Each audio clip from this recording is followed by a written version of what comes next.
Welcome to this week's Rebel Run Sports Show. I'm John Moore, joined as always by Rob and Papa. Rob, if you're a fan of Manassas' Osborne High School, this is your week because this is the show it for you. looked like every game we went to, Osborne was playing in it. We saw 2 Osborne guys games, 1 Osborne girls game. Yeah. Manassas City Central. That's right. Oh. Potomac versus Osborne boys is where we started. So, game starts. Osborne, they came out with a lot of energy. They came out fired up. They wanted to, everybody wants a shot at that Potomac team. Right. Everybody knows they wear a lot of rings and they want a shot at them. Potomac was just coming off a tournament where they got to go other places, man. They went up. They played a team out of New Jersey who was really good. Yeah. Lost at the very end. That's their only loss this year was to a team from New Jersey. Was that the final in the Christmas tournament? Yeah. Potomac came out a little bit slow in the game. It was back and forth. It was a little sloppy. Like I said, Osborne was fired up, but the refs in that game, refs have a tough job. I feel like I'm saying this every week now. No disrespect to the referees, but it's a tough job. But there were some incredibly questionable calls in that first half. Right. And I'm being nice. Yeah. There were some questionable calls in that first half. Even with those calls, I mean, there was some that were just ridiculous. Even with those calls, Potomac goes in up 24-19. But only scoring 24 points is not really typical. It's not really there. On the way out at halftime. Yeah. Coach Honore for Potomac going to be on the show with us next week. Can't wait. He was walking off, letting the officials know, you've got to do better. It was kind of funny watching. You got to do better. But I don't know what the best thing you saw this week, but one of the best things I saw this week, player from Osborne, they're in the middle of the game, they're playing. Yeah. He comes off the side, like there's a timeout, he comes off the side holding the stomach. I was like, man, he must have got elbowed in the stomach. Just starts puking in the trash can right in front of me. Never seen that before during a game. Like just starts puking in the trash can right in front of me. Goes back in the game. So I'm not even going to give up his number or his name. And shout out to him because he hurled and then went right back in. So well done. Yeah. Puking rally. Yeah. Potomac comes out in the second half, goes on about a 19-1 run. Yeah. Like they were just, you could tell they were mad about the first half. Right. They were relentless. That team is just loaded. Who's the star over there right now? I'm going to talk about that. Yeah. Because there's not just one.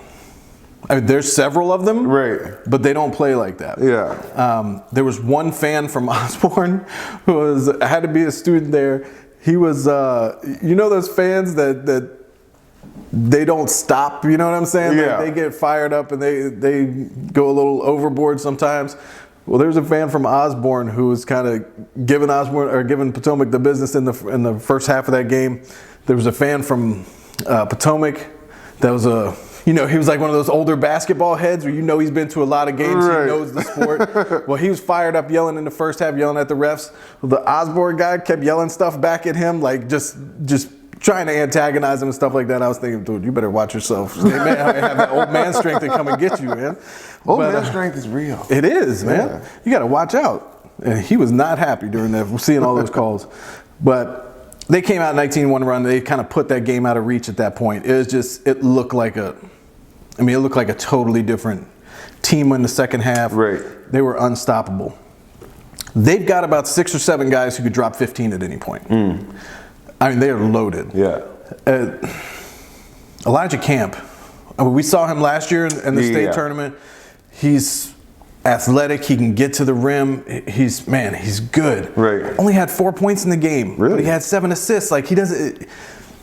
They're so unselfish. A team that good, it's so surprising to see them as unselfish as they are. Right. Because you figure you got guys who can drop 15 like that. There's going to be some guys wanting the ball. No. They share the ball. They're unselfish. Coach Honore knows. I mean, that if that dude's not the best coach around, you got to show me who is. Yeah. The way that team plays, and he instructs them throughout the game. He gives them different critiques and things like that. You could tell that, I mean, one, he knows the game incredibly well, but he knows his team really well. Right. They're great, and he's great. They had a guy, Byron Scriber, who was everywhere. 16 points, 8 rebounds. He's just getting stuff, getting back to the basket. Man, he was good. Elijah Camp, like I said, he only had 4 points and 7 assists. He had a play at the end of the half where he just held it and waited. As soon as the defense came at him, he just broke the whole defense down and got to the basket and scored just to go up 24-19 at half. That's pretty much how my high school basketball career went. Yeah. We're going to... Don't laugh, Steve. You know Who's that, hey. Peanut Gallery? Don't laugh. Just call him a liar. Fine. But 2 guys I want to point out from Potomac. Jamal Washington. I've talked about him before on the show. Mm-hmm. He had 10 points, 3 rebounds, 2 assists. He's like a point forward, basically. Yeah. I mean, he handles the ball a lot, but he's not a point guard. He can shoot. He can get to the rim. But this dude might be the best passer I've seen around. Is that right? I've seen him a lot. He was on that. I've talked about that AAU team or that travel team with Shinari Street and Braden Galt. Also, Josh Delaney from Patriot was on that team. Jalen Gamble from Champ was on that team. That team was loaded back in the day. Yeah. You know Brandon Slater from Paula Sixth? He's like one of the top recruits in the country. Yeah. They held his team they beat his team in the finals when they were in 8th grade. Like, is that right? Held him in check. They won by like 40 in that game. Huh. So Jamal Washington, his passing is tremendous. He's probably the best outlet passer I've ever seen in high school. He gets the ball if he's out of bounds or he gets the ball down near the basket, he can get it end to end quicker than anybody I've ever seen. I mean, he just hurls that thing down the court. Kevin Love style? Yeah. Kevin Love. I mean, he's a great passer. He had a pass in that game to the last guy I'm going to talk about. Behind the back pass to a dunk that was unbelievable. It's ridiculous. Yeah. Nana Opoku. We've heard that name before. Oh, you're going to hear it a lot. I don't know how tall he's listed at, but whatever he's listed at, it's legit. Yeah. He's like Mutombo out there. Just don't even bother bringing it around him. Right. He's going to swat whatever comes near him. Had 17 points, 9 rebounds, 2 assists, at least 2 blocks in that game. They just stopped going near him, though, when they wanted to shoot. He had 2 dunks in that game. The first one was the easiest high school dunk I've ever seen. Like, just he got the ball down there low and just went up easy. The George Muir son? Dude, he's freakish. Yeah. He's really good. They are as advertised. I know I didn't talk at all about Osborne's players in that game, but we saw a little bit of Osborne, so you can talk about them. So what you're saying is Osborne's 0-1 in our 3-piece coverage of their high school basketball team so far. Yeah, hey, they came out fired up, but it just annoyed Potomac, I think, in the second half, and they went nuts. I watched the Battlefield girls play the Osborne girls, and this game started off pretty competitive. It was 16-8. Battlefield was up after 1. It was 28-19, but it was closer than the score indicated. Right. I don't know what Coach Anthony Mills said at halftime in that game, but it was 28-19 at halftime, and with a minute left in the third quarter, it was 48-19. You know, it probably wasn't quiet. It wasn't quiet. No, you can hear Coach Mills all over the gym. But yeah, I mean, this game got uncompetitive really fast. Is that a real word? Uncompetitive? Does make that? Probably not, but that's fine. Yes. The lack of competition stopped at halftime. This isn't an English show. So This is not. So the girls at Battlefield go on to win 66-35. A couple girls I want to talk about. Danielle Harrington. She didn't have her best shooting night. She was just 4 out of 15, 10 points, but 9 rebounds, a couple of assists. She was all over the court. She had her handprints all over that game. Mary McLaughlin, she had 12 points and 5 boards as well. And then Kaylee Jagels, she had the hot hand. 6 out of 9, she had 15 points. They spread the love around. They do. And they're real. I mean, we talk a lot about the girls' teams. First of all, the crowd there was great. Yeah. It was a triple header. There was a JV girls game, and then there was the girls game, and then there was the guys game afterwards. But so many of the people stayed for the whole game on both sides. Osborne represented themselves well in the Den. Okay. Uh-oh. Whoever's controlling the Twitter page for the Den at Battlefield High School, rate me. That's all I'll say about that. I'm surprised you were that restrained on that. Hey, and we love the dad. We do. We give We them show them shout outs all the nothing but time. love. No, we give them shout outs all the time. They're right Say, up rate there. me and explain yourself. There you go. Anyway, 66-35, another win for the Battlefield Bobcat girls. They're good. They are good. They're Different level of competition there. and like Anthony Mills, he's good. Dude, He's they good. bring. I'll tell you one thing about the girls' basketball games, and I think it's a lot of it goes into the fact that they don't get the crowds that the guys do. But man, the energy level Yeah. on the bench is ridiculous with these girls. I mean, like you would have, if the gym wasn't filled, it would have sounded like it was filled. They're that loud and they're that encouraging. And when the reserves come into the game, it's insane. It's amazing that a quarter of the crowd can be louder at a girls' game than a full crowd Definitely. at a guys' game. Yeah. It's ridiculous, and especially over there at Battlefield. I think Marley McLaughlin. She's good. She's good. Yeah, she she's does. fun She to can watch. do it all. Did she have the mask, or was the mask gone? I didn't see the mask. All right. What was she wearing a mask for? I don't know. She wore a mask the first game I saw them play. Like the The Richard Hamilton mask. Yeah. I love the Rip Hamilton. Well, he loved that mask. He did love that I don't know. mask. Must not have been did. as good for her as it was for him. Who knows? Well, we're going to switch gears a little bit here. We had a chance to sit down with a gentleman that we're friends with, Brandon Fry. Played in the NFL, played at Virginia Tech. He's doing some good work for the NFLPA and a scholarship program that they're offering right now. So take a look. Brandon Fry, welcome to the show. We appreciate you coming on. For our viewers, kind of take us back to high school for you. You're not from the area. You live in the area now, but take us through high school, recruiting process to get to Virginia Tech, and where we got today. All right, so I grew up in Myrtle Beach, South Carolina. I went to Myrtle Beach High School. I played tight end primarily throughout high school, and had a new head coach come in my senior year, moved me to defensive side, played defensive end as well. And that's actually what I got recruited for, was to play defensive end. One of my coaches took the responsibility upon himself to make highlight tapes, send them out to a bunch of schools, and kind of played that role for me. And you name it, we'd send a tape there. No rhyme or reason why. We just sent them to everybody. Right. And got the schools that called back. One of them was Virginia Tech, which was we were kind of surprised at the time, but it was very awesome to start keeping in touch with them. And the coaching staff at the time was very honest about the process and where I stood with them. Throughout being recruited, you go and take your visits. That was one of the visits I took, was to Blacksburg and Virginia Tech. And they ended up offering me a scholarship. They were actually the first school to offer me a scholarship. And they were probably at the top of my list. So I was very fortunate to have that happen. From coming into Blacksburg and when I actually started school there, like I said, I started as a defensive end. I would say probably my second year, we had a huge need at offensive line. So I think there was probably 5 guys that came in as D linemen my year. We all switched to offensive line, and kind of made that switch to help the team at the time, and also ended up all of us ended up being good offensive linemen.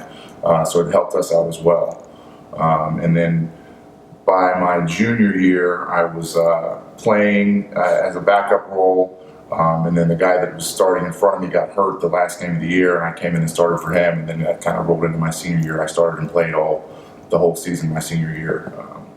And it wasn't until that time that I even started playing a lot and was noticed, and then started having talks and conversations of maybe playing in the NFL after college. So again, I wasn't the prototypical guy that was an all-star in high school and knew he was going to college. Yeah. And I wasn't the typical college player that was a 4-year starter and knew he was going to go play in the NFL. So it kind of just happened, not the normal way that you Sure. see that. So, Yeah.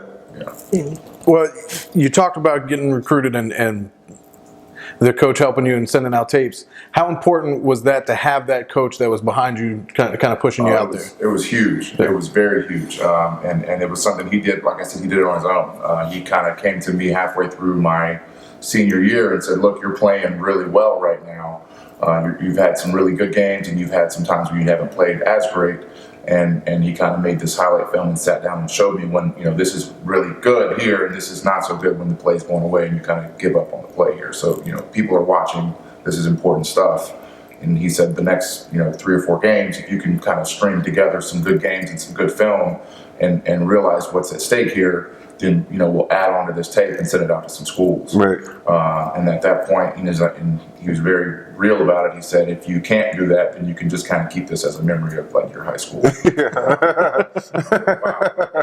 So, and then, just knowing that I had that support and that it was very important, and somebody sitting you down and telling you that, that's kind of elevated my game and took it to the next level, and Right. realized it's more than just out here having fun. It was still fun, but realizing that the opportunity that was, in front of me to take advantage of it. So everybody says it's easy, the coaches ask you to do something to help the team, so you're asked to switch positions, right? Is there like a check your ego at the door kind of moment where you're like, okay, they don't want me to play a position that I was brought here for? It is, and it's very tough to do because it wasn't something that I said yes to right away. It was kind of a thing where, I came here to play defensive end. That's my goal. That's what I want to do. I think I can accomplish it. And it's something I had to think about for a while and realize that, if I want to play and if I want to, have an opportunity to help contribute to the team, it may not be where I'm at right now. Right. So. It's a great message to a lot of our viewers who are high school kids who may go off to school and, may be discouraged. They asked to play a different position, but yeah. Had I not made that move, I would have never been an NFL defensive end. I can tell you that for sure. So, well, let's talk about that. You got drafted? I was drafted, in the 5th round in 2007. Okay, by who? Houston Texans. Excellent. Well, talk about your NFL experience a little bit. How was that process and that jump from college to the NFL for you? So it's 100% a business. It's a full-time job. At that point, you realize you're not going to class anymore. You're not, there's not football is not part of what you do. It's literally everything you do. You wake up and you watch film and you go to meetings and you go out and have walkthroughs and you come back and watch some more film and have more meetings and you have practice, and it's pretty much you eat, sleep, all day long is football. It's very tough when you first come in. Your rookie year is very tough because it's a lot of information thrown at you, and it's not so much catered to trying to. I would say in college, my experience was that the coaches kind of try to take as much off of you as possible to kind of get you to speed and understand what your job was, not like the whole scheme of the whole offense or the whole team. Right. Whereas in the NFL, they expect you to learn it all and know it all. I'm not what you're doing, but what the person next to you is doing and what the quarterback's doing and what and why we're doing it and what the reading defenses comes into play a lot more. And it's just there's an information overload. So taking that with the increase in competition level as well at the same time. And back then it was 2 days and 3 days, a lot of practices in the heat in the summer in Houston. It's very tough. But it's a good experience. What's the difference in skill level between the guys who are stars in the NFL and the guys who, you got to be good to make it to the NFL. So is there?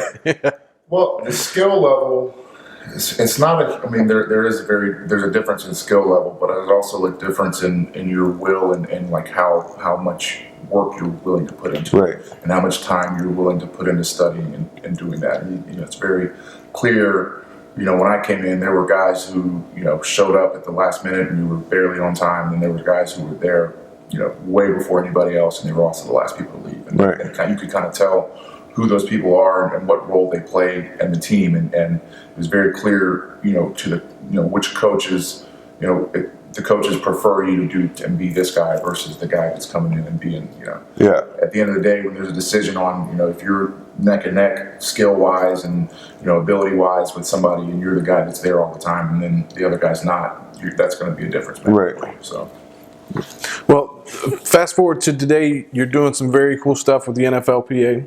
Yep. And there's some DC area scholarships going on. Yep. Talk about that program a little bit. So I am a very active member in the DC chapter of the NFLPA, former players. And every year we have an annual scholarship that we give out to people in the DC area, to high school seniors.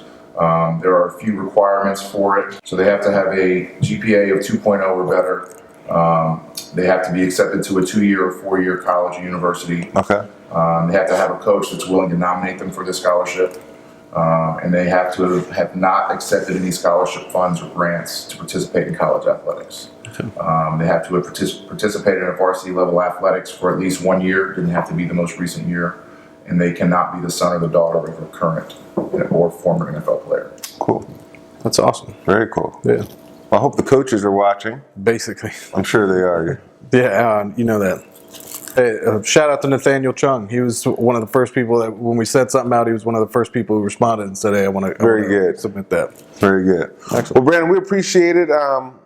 We all also know you from the Blondes versus Brunettes game, so we have a tape coming for you there for this year's game. You guys fell on the short end this year, but Appreciate you guys helping us out with that. definitely. So we'll be in touch some more. Yeah, that's Brandon Fry, NFLPA, thank you very much, and we'll see you next time. All right.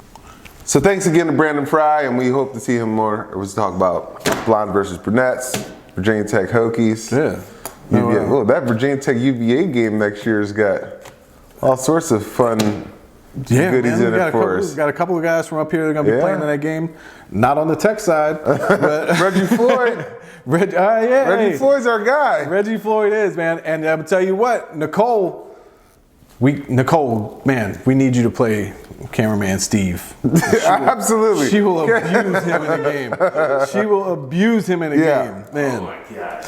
And you know what? He always talks about putting on the pads. We should make him put on the pads against Reggie. That'd be good. Wait, who's this Reggie kid? Yeah, you don't want that, Steve. You don't want that. Reggie probably doesn't want it to ruin his self-esteem. Well, Sorry. well, that's on camera. All I'm gonna say is there's a picture of Reggie with Cam Chancellor. And you can't tell which one is the NFL You player. can't tell which one is which. Yeah, Reggie's legit. All right, more basketball, Rob. Where were you after the Potomac Osborne game? So we put up a poll on Friday. Yep. See where we were gonna go. It was looking like I was gonna be at the Loudoun Valley Rockridge game. Right. Not so much. Yeah. Broad Run came in at the last hour and got me over there to a Broad Run for the doubleheader they had. They had Tuscarora at Broad Run. Okay. Girls, then the guys game. Never been to a basketball game at Broad Run. Pretty good? It was great. Yeah. The Maroon crew, their student section. Yeah. Dude, they're moving quickly up my listing right there. Yeah? Yeah, man, they were out for the girls game. The place was fired up. I mean, Right. there was some guys in the crowd for that student section that were letting some of those girl players have it during the game. Like it was. That's the best. It was awesome. The man. gloves just come off now. There's like no Oh, man, filter. no filter whatsoever. Equal opportunity offenders Absolutely, in the student section. as it should be. Yep. Tuscarora was in complete control from the start. They pretty much had that game in command from the jump. Sure. Kennedy Middleton from Tuscarora. Sounds like royalty. She plays like it. Yeah? She is as good as advertised. I'm telling you, she had 12 points in the game, but fouled out. Okay, this is going to be my second time bringing up the refs in this show. She fouled out on some bull. Yeah. All right? She fouled out on some bull. It was no. I don't know what that was all about, but she should not have fouled out of that game. Right. But she was rolling. I mean, in the first half, she had some plays getting to the basket. Man, she's tough. She scores a lot of points. She's their leading scorer. I saw her last year, and I mean, she jumped out right away. She's only a junior, but she is legit good. Yeah. Tuscarora's up 37-13 at half. Not looking good at all. Broad Run fights back a little bit in the second, especially after Middleton goes out. But the damage was done, and it was, they played pretty much even up through the second half. Right. China and Jade Roberts for Broad Run. They can ball. 25 points between them. Really good in that game. So Kennedy Middleton goes out, and you're like, what's going to happen? Who's going to score for them? Isabella Middleton, got to be her sister. Only a freshman. So, 17 in the game. Yeah. She's going to be one to watch. She was really, really good. Tuscarora goes on to win that game 65-45. By the end of that game, that place was packed. Really? Packed. The biggest crowd I've had for a game basketball I've been game? to. Yeah. Biggest crowd I've been to this year. That's a challenge to everybody. Well, and you know what? It's funny when you look at the size difference of gyms between the counties. Oh, for sure. Because Loudoun County gyms are just smaller. Small. Like we talked about Loudoun Valley's gym. Yeah. I mean, that's an unfair place to play. With I'll the be regional interested to see how they championship game. travel. Yeah, well, the regional Yeah. championship game last year, you can't play it at Loudon Valley when they're No. playing. Because that place gets packed in there and there's no room for other It's fans. like a great gym for a pep rally. Oh, yeah. But that's how their games feel, like pep rallies. Yeah. Yeah. And that guy wearing all green? I know you. Yeah. But yeah, there's the crew in the ref crew in this girls game. I was like, man, I don't know about this. It didn't get any better. We'll talk about that. All right. Well, I stuck around for the doubleheader of the Osborne Battlefield situation, and that game was a lot more competitive, the boys' side of the game. Let's talk about a couple people. Anthony Pearson had 21 points. Scrappy kid, Yeah. gets a lot of hustle baskets. And he gets fired up too. Yeah, he does. Yeah. He's excitable. Yeah. Again, the crowd was great. They stayed. The crowd was great. They stayed. As I Coach Bill, shout out. Well-coached team at Battlefield. This is what I'm seeing. They started the season off 3-6. Right? Tough schedule in the beginning. Tough schedule in the beginning. But I think they learned a lot in the early part of that season, and then their resilience is showing now because they're a confident bunch. They won their 5th straight game. Pretty close throughout, but it was one of those games where they were outscoring Osborne by 3 or 4 points every quarter consistently. Ended up winning by 14 points, right? 78-64. Battlefield's got 2 players we want to talk about. We know them well. Yes, we do. Shenari Street. At one point during this game, I think he scored 11 straight points. He can do that. And he did it so fast in a way where it was just demoralizing for they get so many offensive rebounds. I've never seen a high school team get that many offensive rebounds in a basketball game. I told you how tall they are, man. They're crazy. It's insane how tall they are. I don't know the name of the kid who's putting on the dunk expedition in the pregame, Joe Davis? but I should have recorded it. In the next Battlefield game, I will. Joe Davis, man. He is ridiculous. That's got to be intimidating for the other team. I saw some of the kids from Osborne watching him dunk in the pregame. If they had a Jumbotron, they should run the dunk that he had in that Christmas tournament. When he dunked on that dude.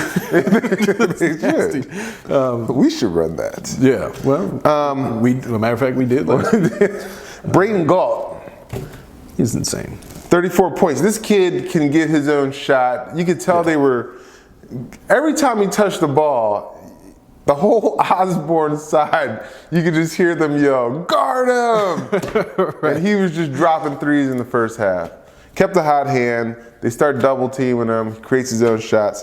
34 points. I mean, the game was always in hand, it seemed like. It was competitive, but it was always in hand. And he's only a junior. He's only a junior. His parents were both D1 basketball players in Indiana. Oh, really? Basketball country. Yeah. So he comes from good stock. Yeah. But Ricky Rowe. You know Ricky Rowe? No one knows Ricky Rowe. Go watch Blue Chips. Oh my goodness. Yes, Ricky Rowe. Oh my. Nick Nolte at his finest. Yeah, it was. What are we doing? Last week was shout out Tom Hanks. This week we're talking about Nick Nolte. Nick Nolte's great. No, Brayden. He's not just. I mean, obviously he's a big dude. He can play, but he is a hard worker, man. Yeah. That dude is basketball all the time. Yeah, he's scrappy all over the court. He's involved on them crashing the offensive glass as much as he's out at the perimeter. So I'm telling you, when he gets the ball in the post, it's trouble, man. Yeah. His footwork is really, it's amazing in the post. And again, the travel team that I was talking about with Shenari and all them. Right. Brayden was in 7th grade. Everybody else was in 8th grade at that point. Yeah. He was the best player on the team. You know, it's so far. I remember there was two kids on my high school basketball team that could dunk. And that was barely. We were like practicing dunking tennis balls. Wait. Their lineup. Yeah, I was one of them. No, you were not. I was too. No, you were not. That was 100 pounds ago. I was one of them. Man. Shut up, cameraman Steve. Brandon Fry's back there laughing for good reason. Brandon Fry, could you dunk a basketball in high school? Can you still do it? He's an NFL player. What are you talking about, man? Look at, of course he can. I'm not He's far an away from an NFL player. Because you're close to Brandon Fry right now. Well played, Rob. Well played. I'm close to an NFL player. I am. Oh God! In Osborne. in your mind. 0-3. Sorry. So hey, like I said, they had a dude throw up in the trash can and That is. keep it moving. Hey, they did have this cheerleader. I'm pretty sure his name was Emilio. He Getting it banged done? out a series of backflips and the crowd went crazy. Hey, man. Shout out Emilio. If I got your name wrong, Let me guess. I apologize. Let me guess. You used to be able to do backflips too. You're not gonna believe this. Oh, gosh. There's video of me with the backflips off the diving board currently from this summer. Off the diving board. But I can, yeah, talking about? I'm pretty sure I can still do a round off to a back handspring. You're insane. No, I mean it. Your ankle will not hold up. That's probably true. Yeah. I have to land like Kerry Strud. 1 foot. I ain't gonna be Bella Crowley Bella- Carey, that's for sure. You know what? We're gonna just, All right, moving on. Moving on. Finishing out. Yeah. Finishing out at Broad Run. Tuscarora Broad Run guys.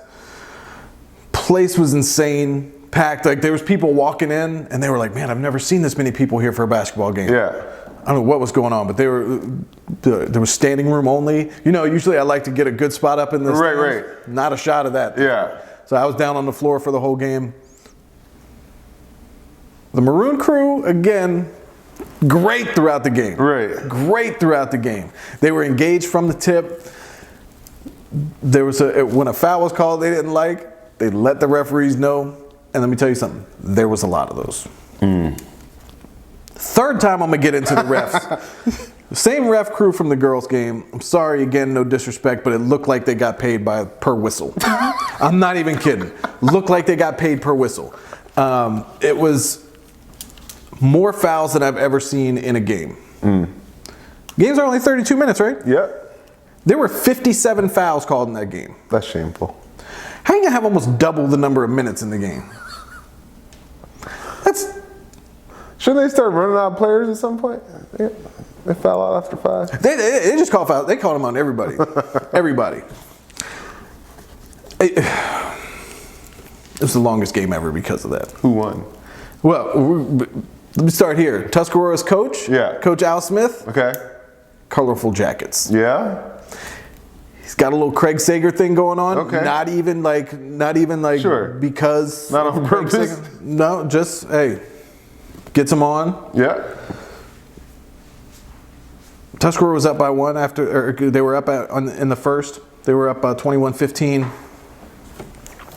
Going good for them. They just couldn't pull away. Right. Second quarter, Broad Run comes back. They got a dude, Anthony Cooper, I'm going to talk about in a minute. They come back, they go up 37-36 at half. Yeah. Alex Bailey and Teak Yarborough from Tuscarora are tremendous. They're athletic, they can drive, they make tough shots. They are really, man, they're tough to contain on that Tuscarora team. Right. Tuscarora's also got a guy named Chandler Tootin. 4 threes in the game, that dude can shoot. But they got a guy, Brandon Crittenden. Just a smart basketball player. Like he does things. He's gonna be a coach one day. He gets in the right spot. He does things the right way. He's always going about it. A little bit odd. I've never seen before. He wears like a long sleeve shirt under his jersey, but it's not like a tight shirt, so it's kind of loose. So it makes the jersey look like it's too small. But man, my man can play. Man, my man can play. What is that for? Is that tattoos?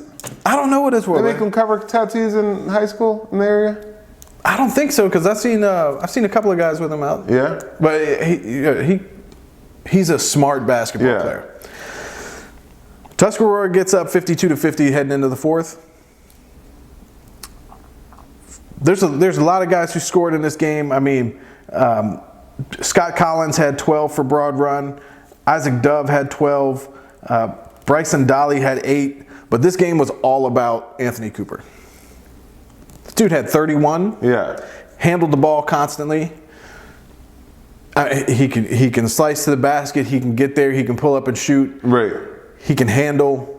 He's tough. I'm pretty sure I saw him play for Coach Clutch out in out in the Loudon area. I saw him play when he was probably like 7th, 8th grade. But this dude was all over the place in that game. Everybody knew. It comes to the end of the game, and Tuscarora hits a tough shot to go up. They're up 69-60 or 69-68 at that point. Yeah. There's like 11 seconds left. Everybody in the place knows Anthony Cooper's going to get the ball Right. on the inbound. He gets the ball, drives around, pulls up, hits a shot with 4 seconds left to win their game. Wow. I've Place heard a lot goes- about him. Hey man, that place goes nuts. Yeah. Right? That place went nuts. It was awesome. Like, best game, easily the best game of the season. 70-69 it ends. Awesome. Broad run, that place was packed. It went nuts. But Anthony Cooper, Yeah. that dude is. Yeah, watch out for He's him. on our list. Absolutely, man. That guy. Man, everybody knew he was going to get the ball. Well, we got some big games coming up this week. Yes, we do. You know the one I'm interested in. I know you are. So Champ, our boy Dom Fragala, is hosting Loudoun Valley High School. You know Loudoun Valley High School, in their last 38 regular season games, is 38-0. Yeah, It's I insane. did. Yeah. As a matter of fact, I did know that. They are beating. They're 12-0 this year. Beating teams by like 40 points a game. 35 points a game is their margin of victory right now. Yeah, they had a tough game on Saturday against Potomac Falls. Potomac Falls is good. Yeah. But yeah, that's the closest they played. Yeah. They went down to Myrtle Beach for a tournament during Christmas and worked everybody down. Yeah. Well, Nick Ball, he's averaging about 14 points a game. This kid Jordan Miller. If you haven't seen him this year, you need to see him. I So saw. apparently he's trying to set a record for alley-oop dunks. It's So insane. I'm curious to see how Champ defends that combination. But that's going to be a fun game to watch. Nick Ball and Jordan Miller, Dom Fragala over at Champ. Hey, Jalen Williams at Loudoun Valley. That dude can play too. Yeah? That dude can play too. Shout out to the DS1 Spartans, man. That's the AAU program. I trained all those guys. Yeah. They're Loudoun Valley is great, and I expect them to still be undefeated. Yeah. They've got too many weapons on that team. Too many weapons. Well, that atmosphere is going to be fun. Yeah. We'll see how they travel. I would imagine they travel well. I think especially for that game, Yeah. given the game last year, Right. yeah, I think they will. They're 12-0, Champ 7-3, 2-0 in the conference, so it'll be. Yeah. Well, Yeah. A couple other games. Annandale's going to play West Potomac. Yep. That's going to be a good game. Freedom and Woodbridge. Freedom from Woodbridge are going to play Potomac. Right. That's going to be a game to Yeah. see. South County Woodson. Oh, that's always a good game. Remember, I gotta get down and see Marshall still. They got this kid. I looked him up. He's 7 feet, 255. That's big. Yeah. That's big. Gotta see him. You know, I'm not fond of guys that tall. No offense to you. I'm just not. I'm short, man. Come on. Yeah. Yes, you are. Thank you. Yep. The Herndon girls played Oakton on Friday. Okay. We're not even going to talk a little bit about that game. Yeah. There's some stuff going on. Right. But Herndon has to play Chantilly and Centerville this coming week. Okay. That's going to be tough. That's a tough schedule. We'll see what Herndon's made of. They're still, they played in a holiday tournament in DC. They got a couple losses, but in the Right. area, they haven't lost to anybody around here. It's going to be a tough little stretch for them. Fairfax plays Langley. That's going to be a really good game. Yeah. Langley's good again. Patriot Battlefield. That'll be a good one to get to. They will. Good rivalry. I think it's Friday. I like it. Patriot may not be happy with me, but no, I love that. I love that team. Battlefield the Den. Last warning. Write me. Right. Any movies you want to shout out this week? I haven't seen The Accountant yet. I do want to see that. It's good. Yeah. Um, I watched Jack Reacher, part 2. why? I don't know. I saw a preview. Tom Cruise punch through a window. It's like one of those things you always wanted to do. No? Just me? Well, Punch through a car window? The window. I punched through a car window. The house window. I have punched through Brandon Fry's house window. Story for another day. how could you forget about that? That has everything to do with it. That's definitely a story for another day. Thanks for joining us for Ralph G and Papa. I'm John Moore. You can see us on Comcast Local, Channel 28 in Reston, Prince William County, Channel 2, and always on RebelRunSports.com. We'll see you next week. Somebody send Brandon Fry a new window.